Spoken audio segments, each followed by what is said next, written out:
اردو کی صرف و نحو اور بیاض ہندی وغیرہ ان کی وہ کتابیں ہیں جو اردو کے حوالے سے ان کی محبت کا عمدہ اظہار ہے۔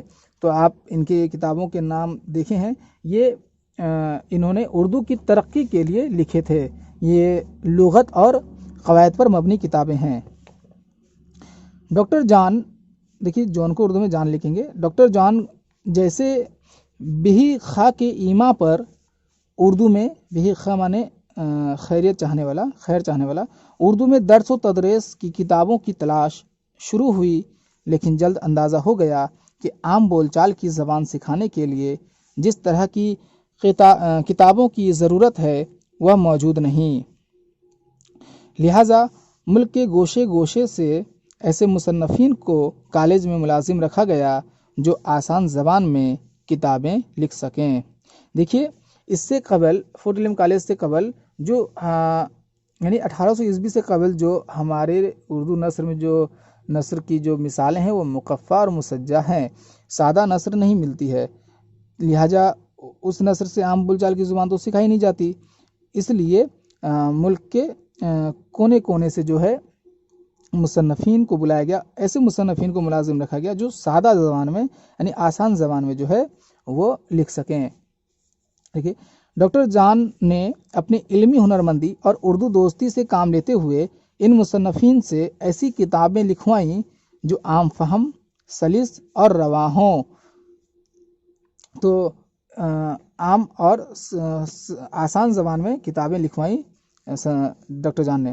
سنسکرت، عربی اور فارسی کے دلچسپ کتابوں کو اردو کے دامن سے وابستہ کر دیا گیا۔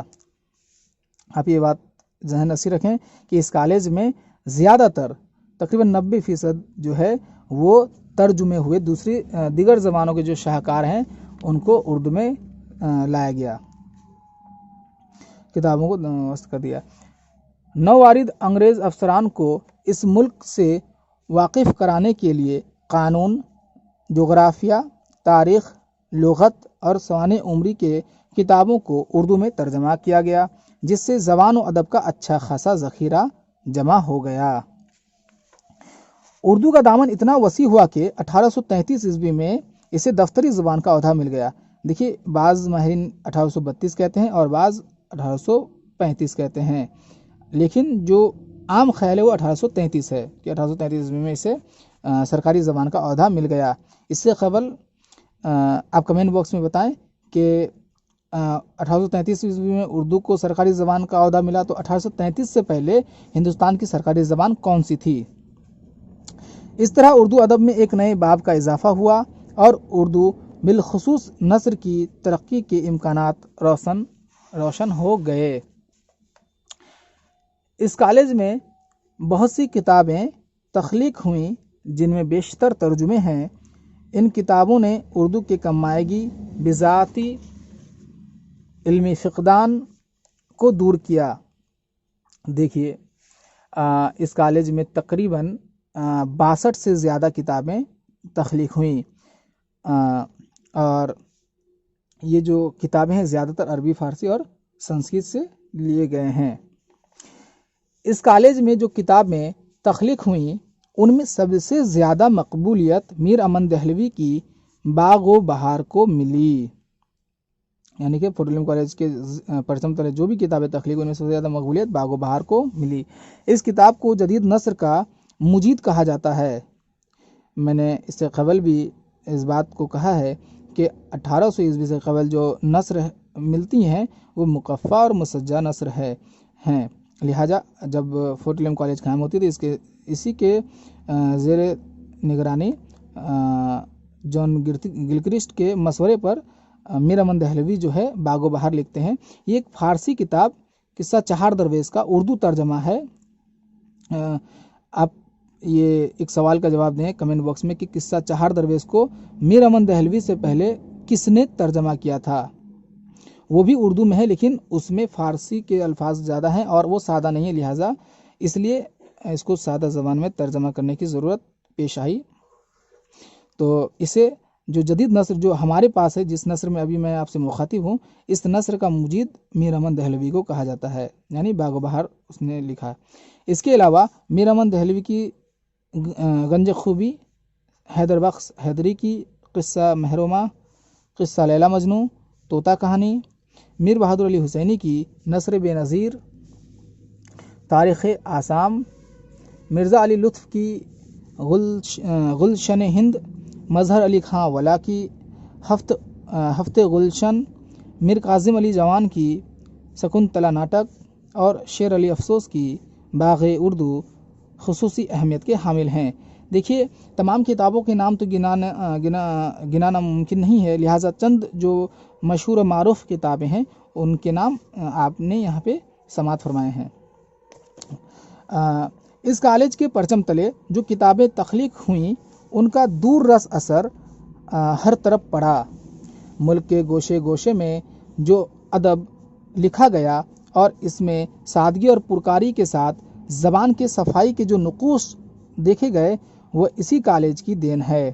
علم و آگہی کا یہ مینارہ نور آج ماضی کی یادگار بن گیا ہے، لیکن برسوں پہلے اس گہوارۂ ادب نے اردو نثر کی جو شمع فروزاں کی تھی، اس کی لو کبھی مدھم نہ ہوگی اور ہر دور اس کی عظمت کو سلام پیش کرتا رہے گا۔ یعنی یہ ہے کہ فورٹ ولیم کالج کے پرچم تلے جو بھی کتابیں تخلیق ہوئیں ان کا دور رس اثر، یعنی کہ اسی نثر کے انداز میں جو ہے ملک کے تقریباً حصوں میں نثری کتابیں لکھی جانے لگیں، لیکن 1825 عیسوی میں قدیم طرز پر ایک کتاب آتی ہے۔ آپ کو اس کا نام بتانا ہے کہ 1825 عیسوی میں قدیم نثری طرز پر ہی کتاب تخلیق ہوتی ہے، وہ کون سی کتاب ہے؟ لیکن آپ یہ جانیں، عمومی جائزہ یہ ہے کہ 1800 عیسوی میں جب یہ کتاب لکھی جاتی ہے، اس کے بعد اور تقریباً جتنی بھی کتابیں فورٹ ولیم کالج کے زیر نگرانی لکھی گئیں سب عام فہم اور سادہ انداز میں لکھی گئیں، کیونکہ جو انگریز افسران کو ہندوستانی زبان سکھانی تھی، اس لیے وہ اگر پیچیدہ ہوتا تو ممکن نہیں ہوتی۔ فورٹ ولیم کالج میں انگریزوں کو سکھانے کے لیے قصہ خواب بھی ہوتے تھے جو قصہ کہہ کر سناتے تھے۔ آپ یہ بھی ذہن نشین رکھیں کہ فورٹ ولیم کالج میں صرف اردو زبان پر ہی زور دیا گیا تھا، ایسا نہیں ہے۔ فورٹ ولیم کالج میں ہندی زبان اور دیگر زبانوں پر بھی زور دیا گیا تھا۔ تو آج ہم لوگوں نے فورٹ ولیم کالج کے بارے میں مکمل جانکاری حاصل کر لی ہے۔ امید ہے کہ آپ کو یہ ویڈیو پسند آیا ہوگا۔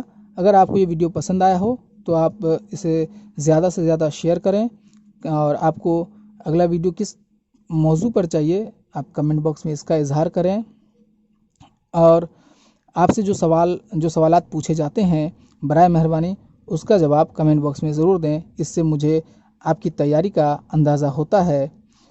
اب اجازت دیجیے، السلام علیکم۔